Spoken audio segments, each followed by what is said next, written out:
নিজের দেশেই এবার চরম গ্যারাকলে মার্কিন যুদ্ধ সচিব পিট হেগসেথ 2026 অর্থ বছরে $1 ট্রিলিয়ন বিশাল সামরিক বাজেট পাশ করাতে ক্যাপিটাল হিলে গিয়ে মুখোমুখি হতে হলো চরম জনরোষ ও নজিরবিহীন বিশৃঙ্খলার। স্কাই নিউজ, নিউজ নেশন সহ অনেক আন্তর্জাতিক গণমাধ্যমেই উঠে এসেছে এমন খবর।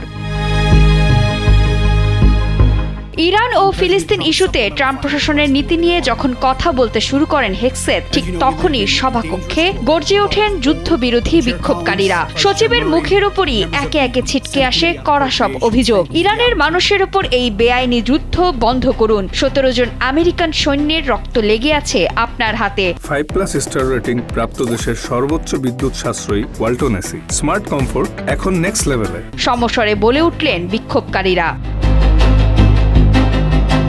পরিস্থিতি সামাল দিতে বারবার হাতুড়ি পিটিয়ে শুনানি থামান সিনেট কমিটির চেয়ারম্যান সুসান কলিন্স, কিন্তু বাজেট হিসেবে $1.5 ট্রিলিয়ন প্রয়োজনীয়তা তুলে ধরতে গিয়ে বারবার হোঁচট খান হেগসেথ। আর সে সময় বিক্ষোভকারীরা বলে উঠলেন, ইরান আর ফিলিস্তিনে বাচ্চাদের ওপর বোমা বর্ষণ বন্ধ করুন। ভেটেরানরা এখনই এই যুদ্ধ বন্ধের দাবি জানাচ্ছে।